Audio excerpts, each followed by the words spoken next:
right, welcome back everyone. Totally stoked for another session of Totally Rewarding Chats. Today I have Laura Gale with us, so from the consulting industry. Laura, great to have you. Yeah, thanks, Sean. So to start with, why don't you quickly give us the elevator pitch? Not too many stories of a building, of your background, and then a little bit about the firm you're at, because I find it really interesting. Great. Yeah, thanks. So I've been in the field of compensation over the last 15 years. I started out in tech at BlackBerry back in the day when everyone had a BlackBerry, and then into retail and consulting, and then founded White and Gale Consulting 5 years ago. So our firm specializes in compensation and total rewards and really building infrastructure. So pay ranges, job evaluation, incentive plan design for both private sector as well as public sector companies and nonprofits. So very important information. Both of my Blackberries were blue, which the kids called blueberries, even though they were blackberries. Yeah. And do you know what the most impressive feature of the BlackBerry was, which will probably crush you inside the family, which my kids still remember? No. Brick Breaker. Like that was like the coolest thing ever. They would perpetually take my BlackBerry, my Blueberry, to go play Brick Breaker, so I wouldn't lose it. It would actually be stolen by the kids. So I'm actually to have this BlackBerry flashback. That's Um, yeah, I want to go back to BlackBerry one day, but uh, I actually missed the hard keys. So that's the one thing I missed. The features, whatever, but the hard keys were, I like those. So I ask everyone, what do you do for fun outside of work for hobbies, etc.?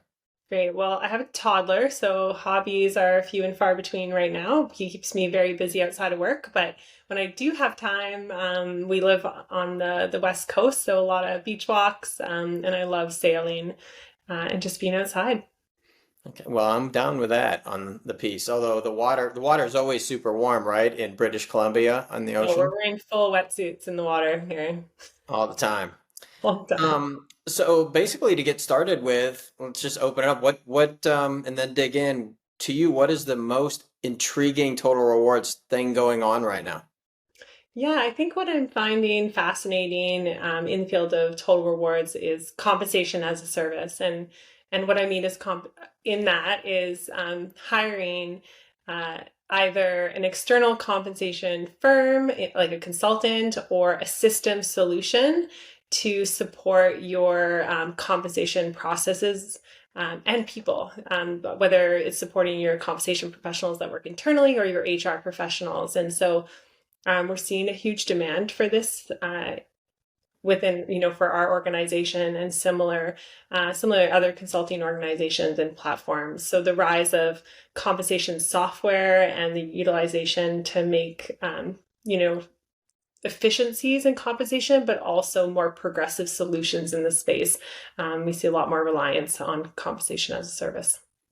So when you talk about that though, are they using it, obviously we're talking generally a little more about comp planning. That's Mhm. cyclical, but are they using you as like a part-time resource? Are they using you for annual processes?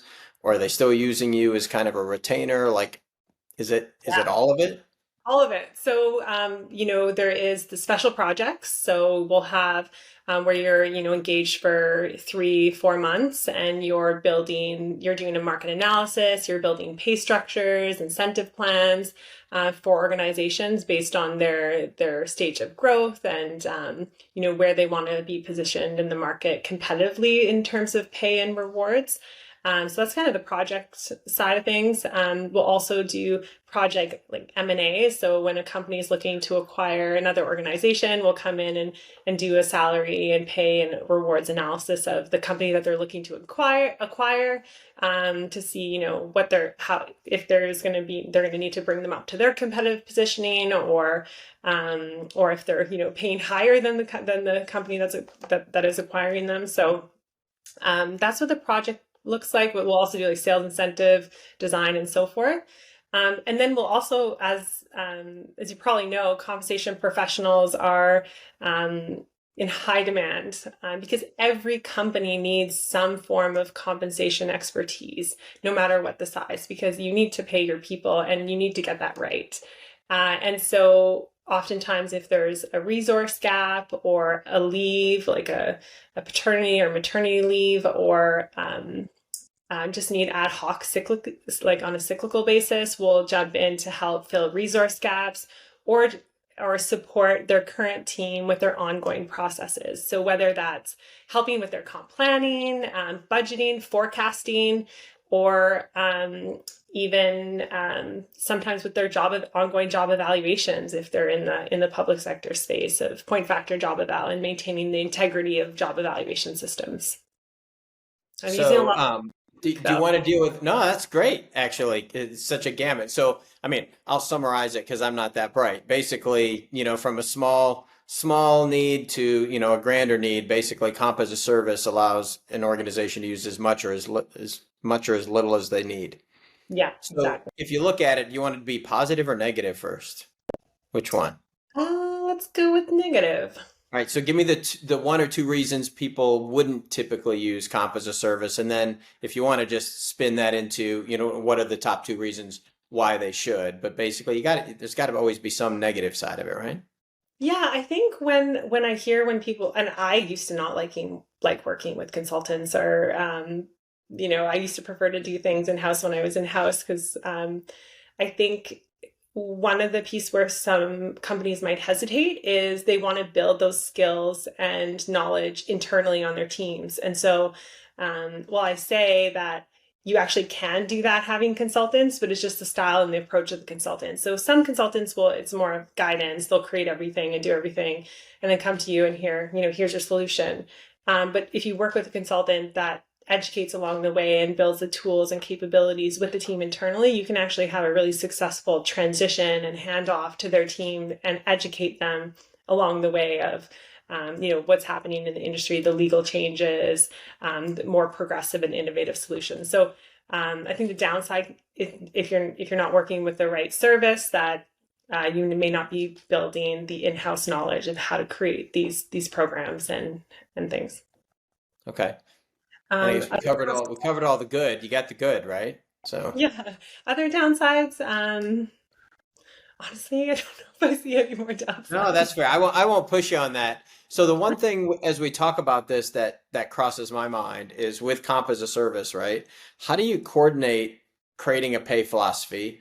And I guess while I'm at it, or before or after, you can educate me on your perspective on why having that pay philosophy is so critical, not just in comp as a service, but I'm assuming you think pay philosophy is important, but having a defined pay philosophy for companies, particularly these days. Yeah, I think I know that having a defined pay philosophy helps organizations get more focused around how they want to pay and reward in a way that reflects their values. So it's one thing to be market relevant and to understand how you pay relative to the market, but then you need to make the decisions of, what do we want the employee experience to be around pay and rewards within our organization? And so it guides you over the long term. So you can't do everything usually all at once, nor do you want to do everything all at once when it comes to pay, benefits, rewards. You want to have some great guiding principles in the form of a comp philosophy that will help anchor your decision points. So if you're looking at implementing a new bonus plan, how does that fit within your compensation philosophy? If you want to do an RSP matching program, how does that fit within your compensation philosophy? Because it's really easy in comp to be more reactive to what's happening as opposed to be proactive and thoughtful and having some infrastructure in place. So how we usually go about that is meeting with executives, senior leaders, and really understanding what they're trying to create for the organization, the culture, and where they're going, and what their strategic plan is, and what's important in terms of their values. So we work with some organizations where community and impact on the community is really important. And so if that's the case, then how do their rewards programs reflect that? And what can we create in the reward program? Is that, voluntary days off that they can go volunteer in the community? So some organizations have in their values around social responsibility. And so that could inform some of their programs like RSP, their matching programs and their savings and investments, and how they reward employees in terms of the social impact. So how So I guess I'm going to be Mr. Negative, the pessimist. So you walk in and someone's like, "We want you to help with our program." Do you have some requirement of aligning the pay philosophy versus what they're asking you to do? Because I can see where you're walking in and they're like, "Hey, we want you to do all these things." By the way, their pay philosophy just doesn't even line up to the objectives. Like, how do you nip that in the bud up front? Because otherwise, just one of you is going to fail. And if you're the paid person, obviously you're the one going out in front of the bus, right?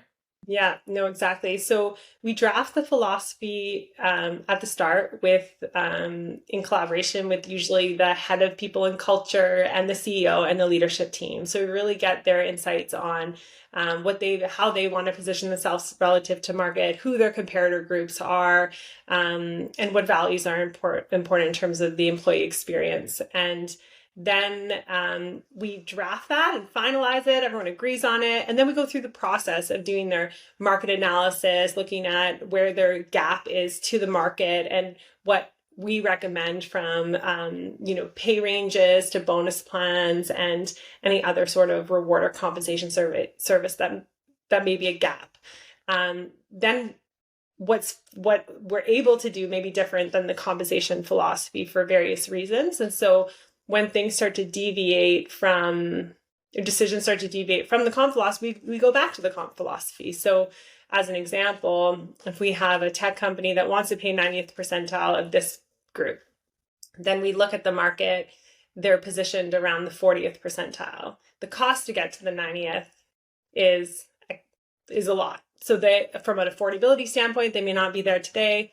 Let's pivot, go back to the philosophy. Where can we actually be today, and what are we going to work towards for the future? So it's a bit, you draft it, but then in reality, the recommendations and things like the ability to afford it and other factors may start to adjust your comp philosophy. And do you find most companies are pretty, I don't want to use the term pliable, but amenable to revisiting and adjusting either the philosophy or may I even say the budget, which probably doesn't happen as often, to kind of align those two for the most part, or does it end in a not so great way because you're external? No, it always works out well. We get to know the organizations and what's important to them, and it's really reflecting what they want, not what we want. We don't have an agenda. Our job in compensation is help to educate. So we educate on market practice, what other organizations are doing, what we're seeing in terms of what's progressive in the industry, but then meeting them, where are you today? And where do you want to actually be in the future? So we're not trying to push our agendas. It's all about packaging and getting out of them what they stand for. So that's why it's not us putting our solution. It's co-creating a solution with them that works for them. No, that's awesome because I think of all my years around Comp and Ben, I've met zero compensation analysts that are bored, and departments that aren't overworked. So I think having some augmented service is actually figuring out the best way. And it's an interesting, for me, it's always been interesting to watch because I've never been a practitioner. The cyclicality of the business, and just some of the easy ones about, when the merit cycle is, survey submission, getting your data back. Like there's this period of times which you can't hire for really, because how do you justify that? But at the same time, how do you actually survive that with your sanity? And Every piece.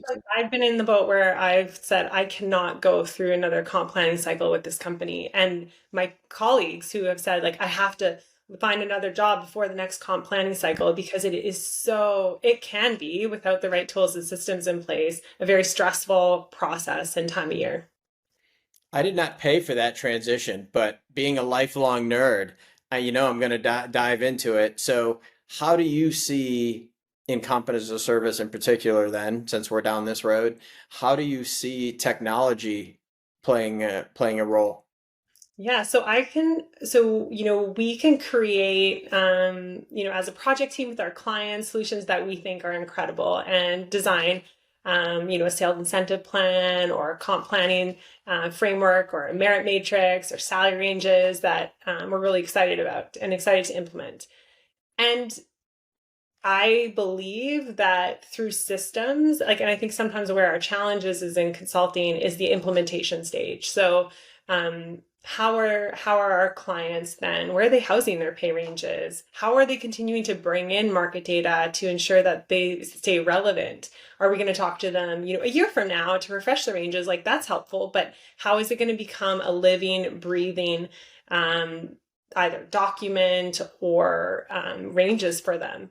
And how are they going to equip leaders to understand the data, to know how their team is paid relative to market? And I think where systems can play a huge part is not just the administrative side, because compensation professionals spend so much time just like running the comp planning cycle, but being a true comp partner and having a system, then you all sit down with leaders and look at their team together, because you have that right in front of you and sit down and say, okay, this is what your team's paid. This is your pay history. Let's look at some pay equity analysis, and look at data in different ways. We're so busy pushing out things in spreadsheets and the administration of that it can actually move internal HR professionals and comp professionals into more strategic conversations with leaders, thereby enabling the leaders to make more informed pay decisions. Okay. And do you guys help them select the tech, or do you guys back into the tech? Like, I'm always curious how they get from point A to point B. And do you provide, because it's an interesting ROI for me thinking about it. It's an interesting ROI discussion because sometimes technology, it's my least favorite way people rationalize it, but is around headcount. But it is what it is. And you're part of that discussion. So it's an interesting dichotomy to me that you're talking about potentially helping them put something in place and becoming more efficient, and potentially the ROI might be you, long term. Yeah, so how we help them and start to think about systems is, and it's different for every company. So for some organizations don't have anything set up right now. They don't have pay structures or a comp philosophy or anything like that, and this is all really new. So we ask in the beginning about our clients' current systems, their processes, where their pain points are, and typically we will create their infrastructure prior to then going down the system route, and make sure that they're comfortable with how it's created. But we've also, with clients that are a little bit more tech savvy and willing to, be, early adopters of new technology, we'll actually put what we design, like pay structures, into the platform so they can see and start to get used to what it can do for them in terms of an administration, if they're open to it from the beginning. So it depends. Sometimes it's through our work together at the same time as we're doing a project. Other times it's, in the implementation phase where we're saying, maybe not ready for it over the next 6 months, but maybe in the next 6 months, then putting this infrastructure, the pay ranges and your merit planning cycle into a system. That's right. It's interesting. When I've presented, one of the things to talk about, even coming from tech, is having that plan in place. Like, what do I want to be? So figure that out, and then having to get the underlying infrastructure platform set. So, you've got to have everybody in there. It sounds boring and it's not the fun part. It's not as cool as tech sometimes, but how do I grade all the jobs? How do I get them all matched right? How do I get everything lined up so that the machine eventually can make it work? Otherwise, I think someone told me once, it sounds like a plan, smells like victory, but it tastes like chicken, because everyone gets everything together. It looks all cool. It's everything else. And then you're like, what does that even mean? It doesn't come out with anything that's relevant. It just comes out wrong, because the underpinning piece of it, when you lay it into the technology, the technology just does what it's told to do based on the data you give it. And so if the data is wrong, the whole thing falls apart and just is bad, bad, bad. That's really cool. So as we get near the end, I like to ask everyone this kind of fun fantasy question. If you could auto magically, highly technical term we like to use, fix one thing in total rewards, what would it be? Yeah, so I've thought a little bit about this question, and I would love to fix leader capabilities and understanding in making informed pay decisions and what the market's doing. I think we hold a lot in compensation and HR sometimes, and we do our best to train leaders and have them informed and how to speak about pay and how to speak about the compensation philosophy and how pay decisions are made. But until leaders are constantly viewing the data and seeing the market data and the job matches and all those things, like they're not going to feel confident. So I would love to solve leader capabilities and confidence and give them all the tools and resources that they need. So, I don't always dig into that question, that answer, but I'm going to dig into this one. So there's two sides to that, right? So the tech side's easy. I say that as a nerd, right? We can roll up and select kind of an executive, not a big fan of the term dashboard, but dashboard for them to kind of look at. But to me, the hardest part of this is almost bi-directional in that you're trying to say you want to do it to leaders. I've been on my high horse about you want to do it down to managers. This isn't their day job. So how do you translate the language of comp and ben into normal humans to be able to look at that and put it in context? Yeah, I think practically speaking, you just have to start showing more to leaders and educating and sitting down and just explaining how things work. I know leaders don't have a ton of time, but pay is really important part of the employee experience. And a lot of employees, you know, perceive their value from their pay and their career. And so I do think that leaders need to get that right.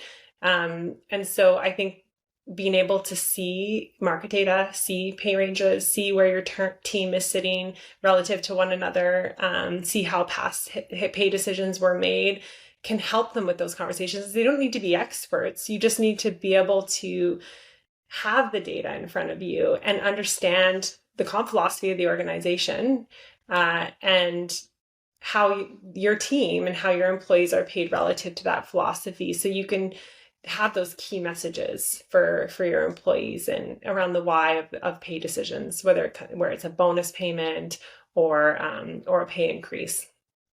No, that's really well said. And that's why we at Visier invite smart people to come talk, so that I can be on with somebody smart. I think Um, the other tricky part of that is that unlike, certain fields, compensation, because it involves pay and what someone takes home at the end of the day, it's a more emotional yeah. sometimes for employees. And so while us comp professionals just see numbers, we don't necessarily see the emotional impact that can have on an employee. Yeah. That leaders can be a really great gauge and coach around that. So I think it's complicated because it also involves human emotions around what they're taking home at the end of the day, especially in the days of high interest rates and stresses in Yeah. terms financially. Well, I think the way I phrased it actually to sum that up sometimes to people is humans are statistically highly predictable. They are individually amazingly unique. And so the human and human resources really comes into play. And you're right, it's pay. And it's very personal, actually. And anyone who tells you different, if someone comes in and walks in and tells them they're getting a 5% pay cut, it becomes amazingly personal very fast. Even if you just role play with somebody. We're going to give you a 5% pay cut. Like the wheels come off that bus instantly. So I agree. I couldn't agree with you more. It's also what 50, 60% of the average company's costs are around humans. And And so it it's doesn't mean that leaders need to be delicate around the conversations. It's that having the facts and having the understanding of why the company is making those pay decisions and being able to communicate that in a non-emotional way. While someone may have an emotional reaction to that, you don't need to necessarily own that as a leader, but it can be really challenging And so I that's think it's the hardest part. I think it's the hardest part of pushing pay philosophy down is on paper, it looks very simple, right? I'm going to do it in a merit matrix. Somebody somewhere has to have a discussion around the 0 to 1% thing. And I don't know, I'm assuming most humans are good. No one's having fun in that conversation.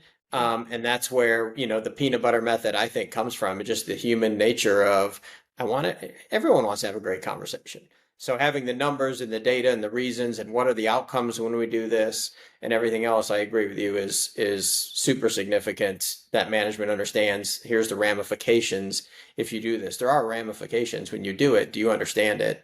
So that's awesome, which is why I think comp as a service being able to bring that in. The one thing I'll add, I look at comp as a service kind of interesting and from the standpoint of you're not working with one company. I'm just assuming, I don't know this for a fact, but I assume White and Gale has more than one client. And so you end up with this really cool ability to come in and say, well, not only do I think we should do it different, like here's why and here's the success and the failures we've seen from these things. And so I think that added perspective has value, and you can't get that from an employee is only new for so long when they're there, and that value goes away. Yeah, it's a great point. We can bring that fresh perspective as well as what's happening in the industry. We've worked with over 100 companies over the last 2 years across technology, retail, property development, higher education. And so we see different organizations across industries, and it can be helpful for our clients to understand what the landscape and what the climate is in total rewards. So, hey, thanks, Laura, for being here. Really appreciate it. Appreciate you taking the time out. And for everyone else, drop us a note. Thanks, Great. all. Thanks.